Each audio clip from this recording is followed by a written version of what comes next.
Hello students, I welcome you all to this beloved channel beloved psychology। आज के इस class में हम class 11 psychology chapter 2 methods of enquiry in psychology के जितने भी रिव्यू क्वेश्चंस हैं उनके आंसर्स को थोड़ा बहुत डिस्कस करते हैं। ये पीडीएफ आपको मिल जाएगा हमारा टेलीग्राम चैनल पे, जिसका लिंक आपको डिस्क्रिप्शन में मिलेगा और चैनल का नाम है बेलव्ड कम्युनिटी। आपको डिस्क्रिप्शन में लिंक मिल जाएगा। ओके, शुरू करते हैं। बहुत ही अच्छे से, बहुत ही क्रिस्प तरीके से हम डिस्कस करेंगे और मैं चाहूँगी बहुत ही कम समय में मैं आपको डिस्कस कर दूँ और पीडीएफ तो आपको पढ़ने के लिए मिल ही जाएगा। Okay, so first question is what are the goals of scientific enquiry. Chapter का नाम ही है मेथड्स ऑफ एनक्वायरी।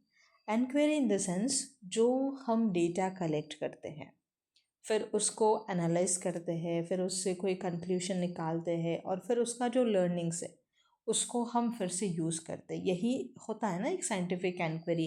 एक प्रोसेस होता है जिससे कि मानो कोई भी क्वेश्चन आया तो उस क्वेश्चन के रिगार्डिंग आंसर्स को निकालने के लिए हम डेटा निकालते हैं, डेटा को एनालाइज करते हैं, फिर वहाँ से कुछ आंसर्स हम निकालते हैं। तो ये जो साइंटिफिक तरीके से एनक्वायरी हम करते हैं, ये जो पूरा प्रोसेस है, इसके गोल्स क्या है, क्या कारण है।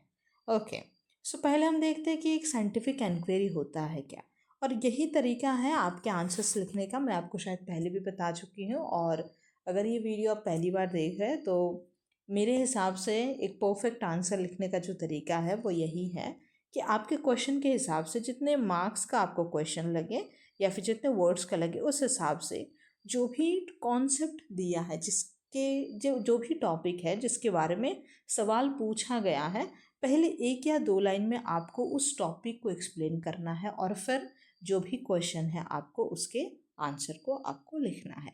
ये मेरे हिसाब से एक परफेक्ट आंसर लिखने का तरीका है, जिससे कि आपको 10 on 10 मिल सकता है। ओके, बाकी फ़र्क इतना है कि आपको मार्क्स के हिसाब से और कितने वर्ड्स में लिखना है उसको, उसका ध्यान आपको रखना है।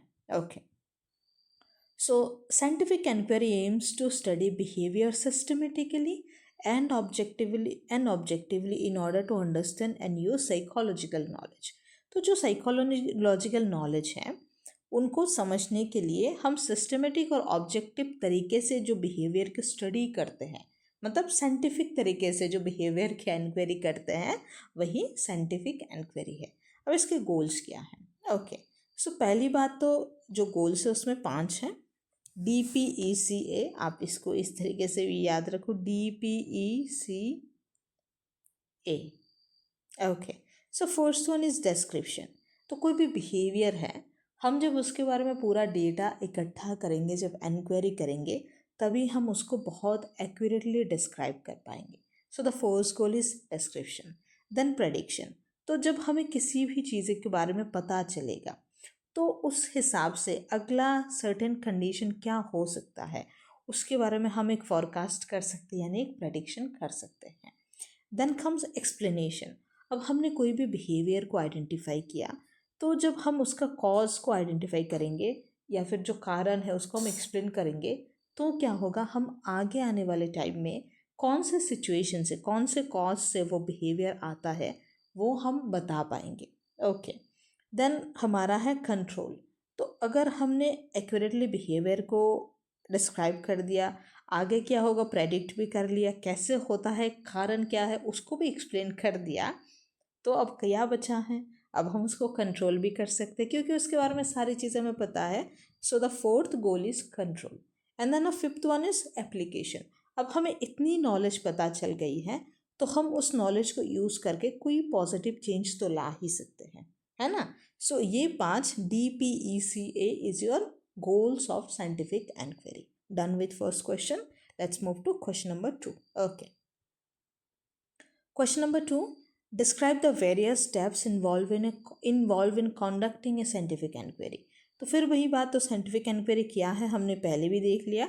एक सिस्टमेटिक प्रोसेस होता है जिससे हम कोई भी प्रॉब्लम को स्टडी करते हैं, किस तरीके से, bye collecting data, analysing it and drawing conclusion. हम कलेक्ट करते हैं डेटा को, एनालाइज करते हैं, फिर वहाँ से कुछ कंक्लूजन हम निकाल के लाते हैं।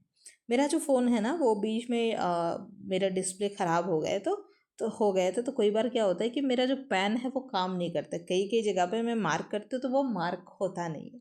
ओके, तो आप लोग थोड़ा सा कंसिडर कर लीजिएगा, मैं एक नया फ़ोन लेने ही वाली हूँ।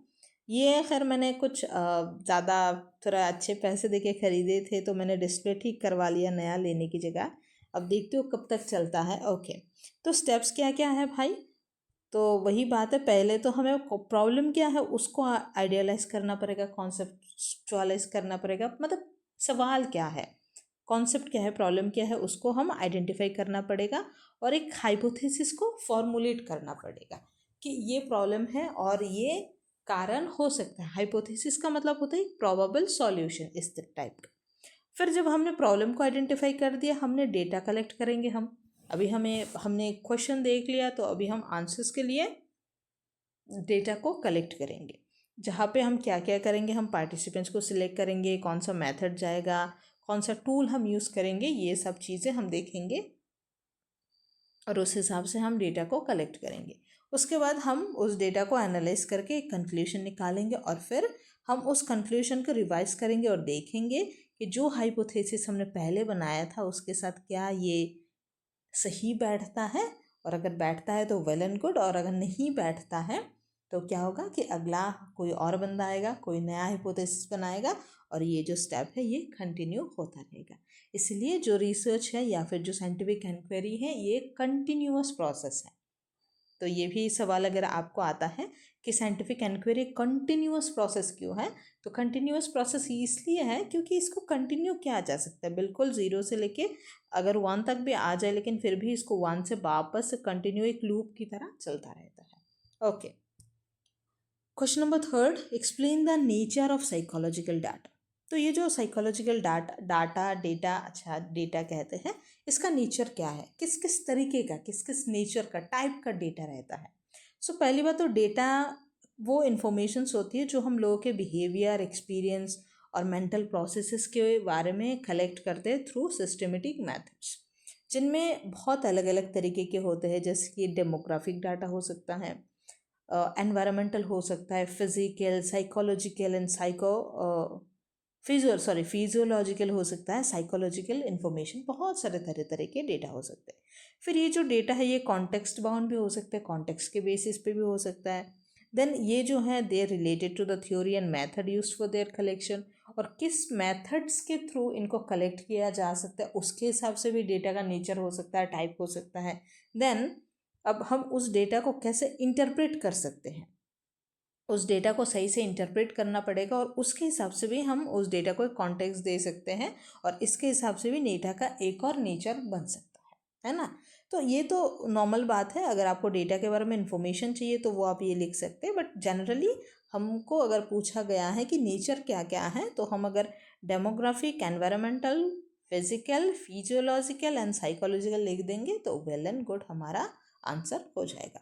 अब इतना कर सकते हैं कि डेमोग्राफिक के कुछ एग्जांपल्स दे दिए, फिजिकल में फिजिकल के कुछ एग्जांपल्स दे दिए, इस तरीके के कर सकते हैं। ओके, फिजिकल में जैसे हाइट, वेट, स्किन टोन, ये सारा। डेमोग्राफिक में जैसे किस तरीके की जगह पे रहते हैं, उस तरीके की हैबिटेट, इकोलॉजिकल चीज़ें हम लिख सकते हैं। ओके, क्वेश्चन नंबर 4, क्या बात है भाई। So how do experimental and control groups differ, explain with the help of an example. तो पहली बात तो जब भी डिफरेंस वाला क्वेश्चन आए आपको ऐसे लिखना है, इस तरीके से एक और इस तरीके से दूसरा, मतलब इधर एक चीज़ और इधर एक और, मतलब जो भी दो टॉपिक के बारे में डिफरेंस पूछा जाए, टॉपिक 1 और टॉपिक 2 इधर और टॉपिक 1 इधर करके आप पॉइंट वाइज ऐसे लिखेंगे। ये लिखने का बेसिकली तरीका है, जितने मार्क्स के क्वेश्चन है उससे 1 या 2 पॉइंट ज़्यादा आपको लिखने हैं। बट क्योंकि मैं गूगल ड्राइव पे आपकी ये नोट्स बनाती हूँ, तो मैं अगर ऐसे वो करके लिखने लग जाऊँ ना तो मुझे ना बहुत टाइम लग जाता है फ़ोन पे बनाने में, और ज़्यादा टाइम अगर मैं सजाने में लग जाऊँगी तो पढ़ाने का मौका ही नहीं मिलेगा, टाइम बहुत लिमिटेड है मेरा, मैं वर्किंग हूँ। Okay, so experimental and control groups are used in experiment to study the effect of an independent variable. तो बात तो वेरिएबल्स की है, वेरिएबल्स वो चीज़ है जो वेरी करता है, यानी जो चेंज होता है। अब उसमें 2 तरीके के वेरिएबल्स होते हैं, एक होता है हमारा इंडिपेंडेंट, यानी जो स्वाधीन है, स्वतंत्र है, अपने हिसाब से बदलता है, और दूसरा है डिपेंडेंट। डिपेंडेंट वो है जो इंडिपेंडेंट के ऊपर डिपेंडेंट है ना, यानी इसके ऊपर अगर थोड़ा चेंजेस होगा तो इसके ऊपर चेंजेस होने की संभावना होती है। जो इंडिपेंडेंट के ऊपर डिपेंडेंट है that is our dependent variable. Okay, so यहाँ पे एक सवाल में हमने 3 चीज़ें समझ ली है। पहली बात तो वेरिएबल्स क्या है, देन इंडिपेंडेंट वेरिएबल्स क्या है, डिपेंडेंट वेरिएबल्स क्या है, फिर वेरिएबल्स के टाइप्स वगैरह आप लिख सकते हो। तो इसी तरीके से क्लास जो है ना, सिर्फ और सिर्फ ऐसा नहीं है कि आप बस पढ़ लो और बस जो लिखा है पाई टू पाई एनसीईआरटी टू द पॉइंट ऐसे पढ़ लो, इस तरीके से मैं नहीं पढ़ाती हूँ। मेरा ये है कि आपको इतना नॉलेज दो, इस तरीके के आपको समझाओ, इस तरीके से आपको बताओ कि सिर्फ पढ़ाने के लिए, मतलब पढ़ने के लिए नहीं, सिर्फ एकेडमिक्स में ही आपको चीज़ें काम ना आए, बल्कि मतलब कहीं भी जाओ आप इन चीज़ों को भूलो ना। मैं चाहती हूँ, मेरी कोशिश रहती है कि इस तरीके से मैं पढ़ाऊँ। Okay okay, so experimental and control groups, वो हमारे एक्सपेरिमेंट्स होते हैं जिनको हम स्टडी में इफेक्ट ऑफ इंडिपेंडेंट वेरिएबल्स के लिए देखते हैं। अब कंट्रोल ग्रुप क्या है भाई, पहले वो देख लेते हैं। सो कंट्रोल ग्रुप वो है जिनको कि हम कंट्रोल करके रखते हैं, हम मैनिपुलेट नहीं करते हैं। यानी यहाँ पे चीज़ें हमारे कंट्रोल में होती हैं, हम कोई एक्सपेरिमेंट नहीं करते हैं। It dependent variable is not manipulated, जो डिपेंडेंट इन सॉरी जो इंडिपेंडेंट वेरिएबल है, यानी जो चेंज हो सकता है उसको हम मैनिपुलेट नहीं करते, उसमें हम कोई चेंजेस नहीं करते हैं। Okay, then it provides basis for comparison, और इससे कंपेयर कर सकते हैं कि अगर हम बिना चेंज किए, हम अगर बिना चेंज किए 2 बार किसी एक्सपेरिमेंट को किया, मतलब 1 टाइम और ऐसे इधर फिर से दोबारा किया है, तो किस तरीके का रिजल्ट आता है वो हम कंपेयर कर सकते हैं। एन एग्जाम्पल, जैसे कि student taught by the usual teaching method from control group, जैसे कि हमने बुक्स में पढ़ा था, आपने अगर चैप्टर पढ़ा होगा तो मैंने पढ़ाया है कि कई बार बच्चों को जैसे नॉर्मल ब्लैक बोर्ड वाले क्लास में पढ़ा दिया और किसी बच्चे को स्मार्ट क्लास में पढ़ा दिया, तो वहाँ पे क्या हुआ कि हमने अलग अलग 2 सिचुएशन में ऐसे तो एक्सपेरिमेंट किया, लेकिन कुछ भी चेंजेस हमने नहीं किया है, हमने कंट्रोल तरीके से किया है। Okay, second one is experimental group, the independent variable is manipulated, information the performance is compared with the control group, और जो कंट्रोल ग्रुप में जो रिजल्ट आया है वो हम कंपेयर करेंगे, इससे कंपेयर कर सकते हैं एक्सपेरिमेंट से कि कंट्रोल तरीके से जो रिजल्ट आया और एक्सपेरिमेंट करके जो रिजल्ट आया उनमें क्या मतलब रिलेशन बैठता है, वो हम देखेंगे। और एग्जांपल में जैसे न्यू टीचिंग मेथड से पढ़ाया गया था, तो मैंने वही बोला कंट्रोल ग्रुप में कि कुछ बच्चों को क्या किया है कि जो नॉर्मल क्लासेस है उस पर बैठा के पढ़ा दी, यानी जो चीज़ें कंट्रोल में रखेगी, कोई चेंजेस नहीं है, जैसा है वैसा ही यूजुअल। और एक्सपेरिमेंट में हमने एक न्यू टीचिंग मेथड से, मान लो कोई स्मार्ट बोर्ड से पढ़ा दिया, फिर हमने देखा कि बच्चे नॉर्मल क्लासेस में कितना पढ़ पाए हैं, कितना सीख पाए हैं, और जो स्मार्ट क्लासेस है उसमें कितना सीख पाए हैं, इस तरीके से हम कंपेयर करते हैं। तो बेसिकली बात है कंट्रोल ग्रुप वो है जहाँ पे वेरिएबल में कोई चेंज नहीं होता, हम जैसे हैं वैसे ही कंट्रोल करके करते हैं। बट एक्सपेरिमेंटल ग्रुप में हम जो वेरिएबल्स है उस पर चेंजेस करते हैं, उसको मैनिपुलेट करते हैं, वहाँ पे कोई कंट्रोल नहीं करते हैं, हम एक्सपेरिमेंट करते हैं। Okay, question number 5, a researcher is studying the relationship between the speed of cycling and the presence of people. Formulate a relevant hypothesis and identify the independent and dependent variable. Okay, ये बहुत ही interesting question है। सो यहाँ पे पहली बात तो हमने देखा, वही मैं जो बताई कि यहाँ पे बोला है हाइपोथेसिस फॉर्म करो, तो यहाँ पे भाई एक्चुअल में हाइपोथेसिस है क्या वो हम देख लेते हैं। So hypothesis is a tentative statement about the relationship between variables. तो मैंने पहले ही बोला कि क्या आंसर हो सकता है, क्या पॉसिबल आंसर हो सकता है, वही आपका हाइपोथेसिस है। ओके, तो यहाँ पे अगर कोई टीचर है या फिर कोई रिसर्चर है, वो साइकिल की स्पीड और लोगों के प्रेजेंस को अगर स्टडी कर रहे हैं, तो इनमें हाइपोथेसिस क्या हो सकता है। तो हाइपोथेसिस ये हो सकता है कि लोगों के प्रेजेंस से जो स्पीड है वो इफेक्ट होता है, जैसे कि ज़्यादा भीड़ होती है तो स्पीड से साइकिल चला नहीं पाता है लड़का, कम लोग होते हैं, भीड़ कम होती है तो आराम से साइकिल चलाता है।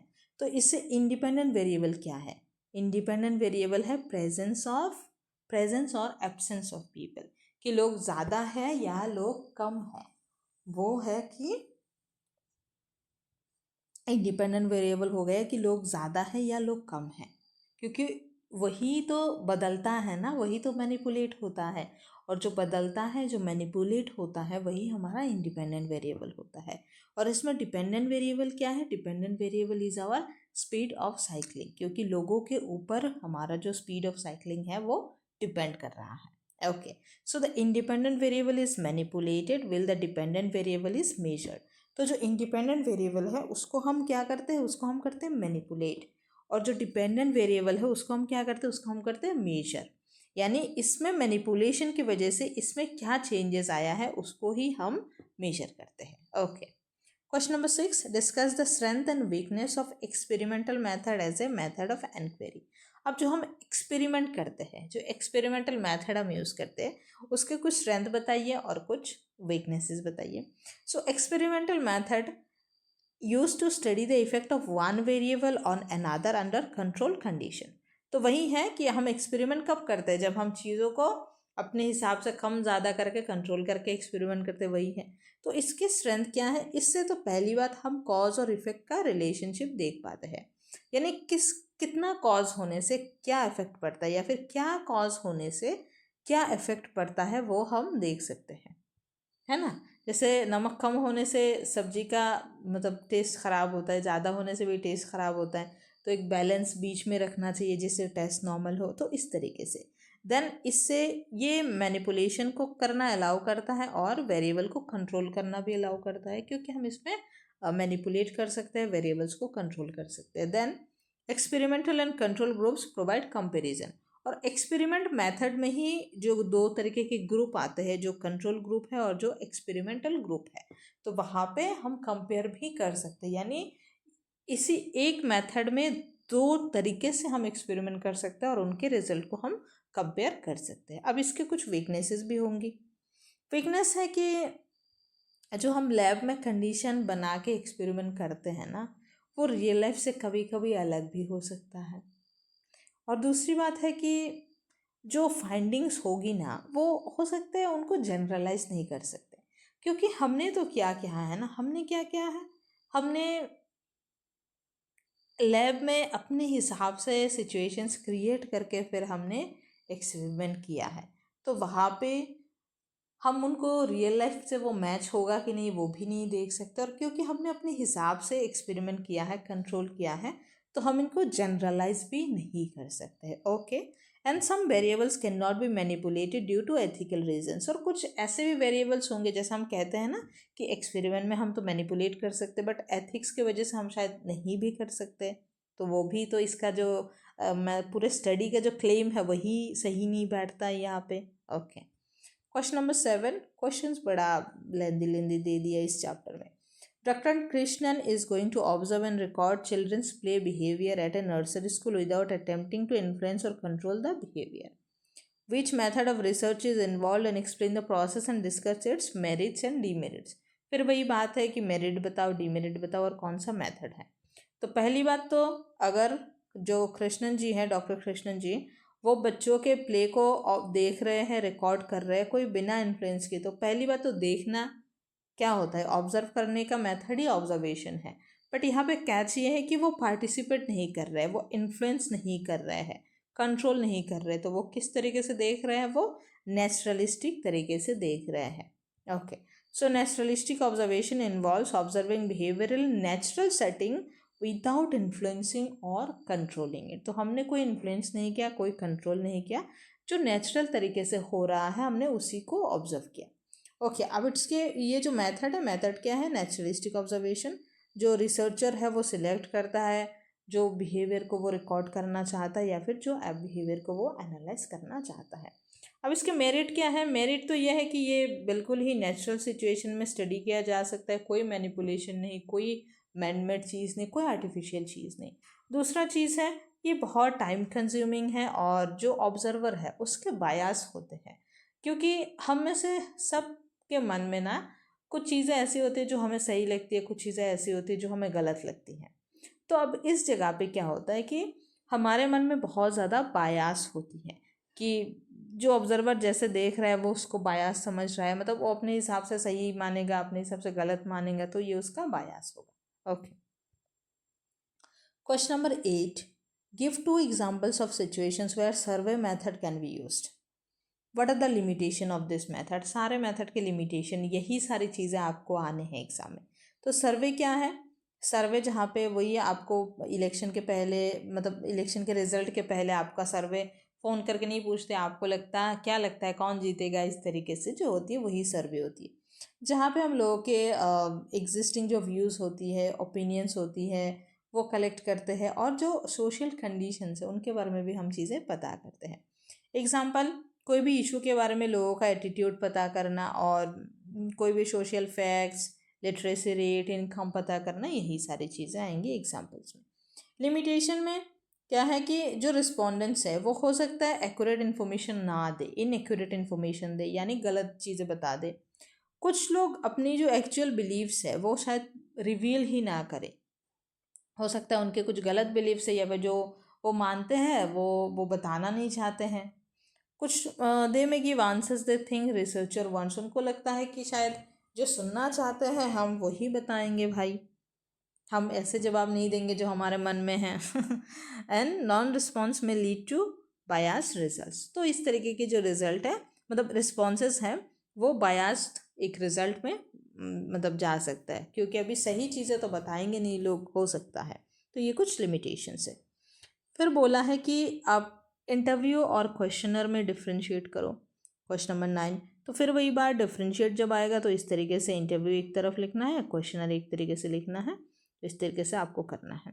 सो दोनों ही जो मेथड है वो इन्फॉर्मेशन कलेक्ट करने के लिए मेथड है, बट इनका जो प्रोसीड्यूर है और जो इंटरेक्शन है रिस्पोंडेंट के साथ, वो क्या है, वो डिफरेंट है।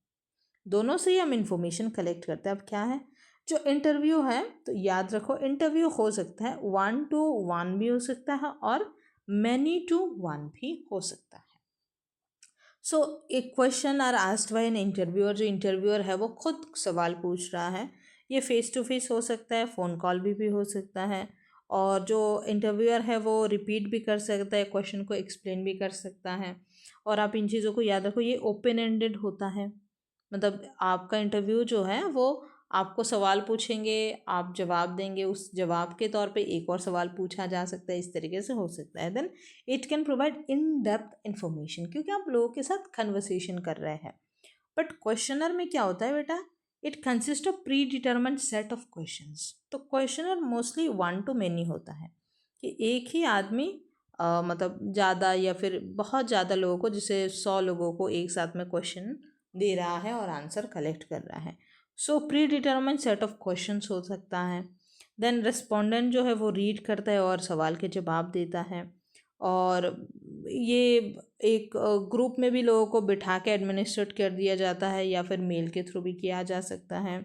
सिंपल होता है और इकोनॉमिकल मेथड होता है, जिससे कि हम इंफॉर्मेशन कलेक्ट कर सकते हैं, यानी लेस टाइम कंज्यूमिंग होता है और पैसा वैसे भी कम खर्चा होता है। ओके, क्वेश्चन नंबर 10 कि जो स्टैंडर्ड टेस्ट है, उस स्टैंडर्ड टेस्ट के कुछ कैरेक्टर्स बताओ।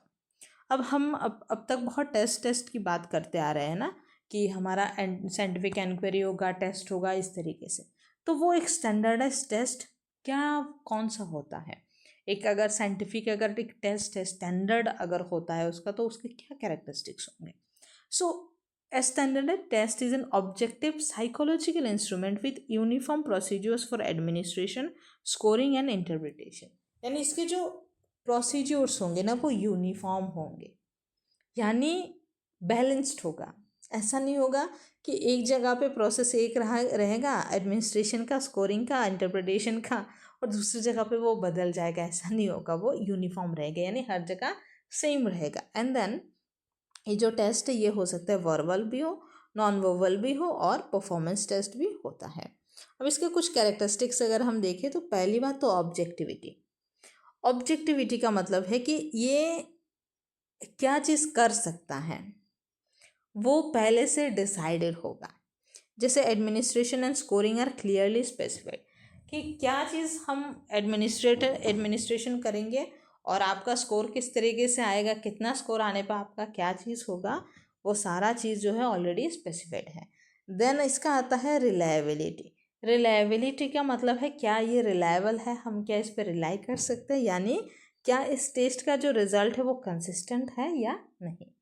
देन आता है वैलिडिटी, क्या ये चीज़ वैलिड है, यानी it measure what is intended to measure, क्या ये जो चीज़ मेजर करना चाहता है, जो चीज़ मेजर करने की बात करता है, क्या वो कर लेता है या नहीं। जैसे कोई बोलता है टेस्ट कि हम आईक्यू मेजर कर सकते हैं, तो क्या सच में वो आईक्यू मेजर करता है या फिर कुछ और ही करता है, अगर करता है तो वो वैलिड है। एंड देन आता है नॉर्म्स, नॉर्म्स मीन्स क्या होता है, rules. So individual performance can be compared with the performances of A relevant group, यानी कुछ नॉर्म्स बने होते हैं, कुछ रूल्स बने होते हैं जिनके थ्रू हम कोई भी परफॉर्मेंस होता है जो इंडिविजुअल अगर परफॉर्म करता है और कोई ग्रुप में अगर परफॉर्म करता है तो हम इनको कंपेयर कर सकते हैं। कुछ नॉर्म्स होते हैं, कुछ रूल्स होते हैं जिनके थ्रू हम कंपेयर कर सकते हैं। ओके, तो ये कुछ कैरेक्टर्स होते हैं एक स्टैंडर्ड टेस्ट का। देन आता है हमारा क्वेश्चन नंबर 11। इसमें भाई बहुत क्वेश्चन है। लिमिटेशन ऑफ साइकोलॉजिकल एनक्वायरी, तो जो साइकोलॉजिकल एनक्वायरी, जो साइंटिफिक एनक्वायरी हमने शुरुआत में देखी थी, उसके कुछ लिमिटेशंस बता दो। ओके, सो साइकोलॉजिकल एनक्वायरी के भी कुछ लिमिटेशंस होती है, क्योंकि जो साइकोलॉजिकल कैरेक्टरिस्टिक्स होती हैं वो क्या होती है ना कि हम मेजर हमेशा एक्यूरेटली कर नहीं सकते फिजिकल कैरेक्टरिस्टिक्स की तरह, क्योंकि जो साइंटिफिक मतलब सॉरी साइंटिफिक नहीं, जो साइकोलॉजिकल कैरेक्टरिस्टिक्स होती है ना, जैसे आपके इमोशंस हो गए, फिर आपकी जो थिंकिंग प्रोसेस हो गई, ये सारी चीज़ें, अब ये हमेशा तो एक जैसा नहीं रहता है। आपके माइंड में चीज़ें रहती हैं, उनको हम मेजर नहीं कर सकते जिस तरीके से हम फिजिकल कैरेक्टरिस्टिक्स को कर सकते हैं। जैसे आपका हाइट, फिर आपका जो वेट है, वो हम बहुत इजीली मेजर कर सकते हैं, लेकिन आपके मन में क्या चल रहा है, आप किस तरीके से सोचते हो, वो हम आपसे कितना ही इंटरव्यू ले ले, क्वेश्चनर ले ले, अगर आप चाहें तो आप उसको हाइड कर सकते हैं कि नहीं। तो यही चीज़ है। तो क्या है सबसे पहला limitation, lack of true zero point, यानी जो साइकोलॉजिकल मेजरमेंट्स है वो एब्सोल्यूट नहीं हो सकते, उनकी जो स्कोर होती है वो रिलेटिव हो सकती है। जैसे कि अगर पूछे कोई मैं हैप्पी हूँ कि नहीं, आर यू हैप्पी और नॉट, अगर सवाल है हैप्पी, तो अब कोई बोल नहीं सकता है कि मैं 100% खुश हूँ या फिर मैं बिल्कुल 0% खुश हूँ, यानी मैं बिल्कुल दुखी हूँ। तो इस तरीके का कोई ज़ीरो पॉइंट नहीं होता है कि जहाँ से हम काउंट करके कि 0 से लेकर 10 तक पहुँचे, फिर 20 तक पहुँचे, इस तरीके से नहीं होती है। इसका हम एक एब्सोल्यूट मान लेते कि हाँ खुश है, ठीक ठाक है, तो हम मान लेते कि चलो 70% खुश है। इस तरीके से एक नॉर्मल, मतलब मैं ये एग्जाम्पल बता रही हूँ। Then relative nature of psychological tools है, test develop from one context में not be suitable for another. अब एक टेस्ट है जिसको हम एक कॉन्टेक्स्ट में डेवलप किया था कि बच्चे एग्ज़ाम में अच्छे नंबर लाने पर कितने खुश होते हैं, उसको मेजर करने के लिए किया था एक कॉन्टेक्स्ट में, एग्ज़ाम के कॉन्टेक्स्ट में। तो वो अब दूसरी चीज़ में अगर बच्चा खुश हो तो हम उस पर यूज़ नहीं कर सकते हैं। Then subjective interpretation of qualities data, different researcher में interpret qualities data in differently. तो ये वही बात है, ऑब्जर्वर बायास या फिर रिसर्चर बायास हम इसको कहेंगे। और साइकोलॉजी में अगर आपको कुछ भी लिमिटेशन नहीं आता है ना, तो आप ये एक तो लिख ही सकते हैं कि ऑब्जर्वर का बायास होगा, रिसर्चर का बायास होगा, वो अपने हिसाब से चीज़ों को पकड़ेगा, तो ये आप लिख ही सकते हैं। Okay, let's move to our last question, और हम 30 मिनट के अंदर ख़त्म करेंगे इसको। Okay, so what are the ethical guidelines psychological test need to follow, मतलब वही हमारी एथिकल गाइडलाइंस क्या होनी चाहिए साइकोलॉजिकल इंक्वायरी को करने के लिए। तो एथिकल गाइडलाइंस वो चीज़ें होती है जो हमारी जो मोरल प्रिंसिपल्स होती है, जो कि कोई भी पार्टिसिपेंट्स होता है उसके जो राइट्स हैं, उसके जो प्रिवेसी है और जो वेलबींग है, उसको प्रोटेक्ट करता है। किस तरीके से, जैसे कि कोई भी पार्टिसिपेंट अगर पार्टिसिपेट कर रहा है तो पार्टिसिपेशन वॉलेंट्री होनी चाहिए, वो अपने मन से फ्रीली चूज करके पार्टिसिपेट करना चाहिए, हम उनको फोर्स नहीं कर सकते, और अगर वो बीच में विड्रॉ भी कर ले तो हम कोई पेनल्टी नहीं लगा सकते हैं।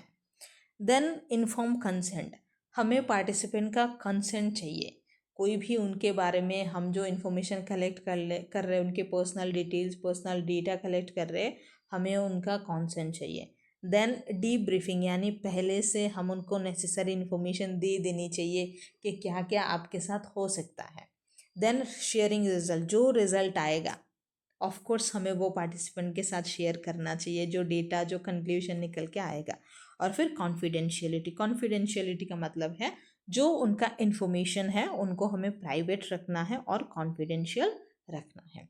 तो ये कुछ एथिक्स हैं, कुछ गाइडलाइंस हैं जिनको हमें माननी है, और ये सब मान के हमारा जो साइकोलॉजिकल इंक्वायरी है वो बहुत अच्छे से हम कर सकते हैं। Thank you.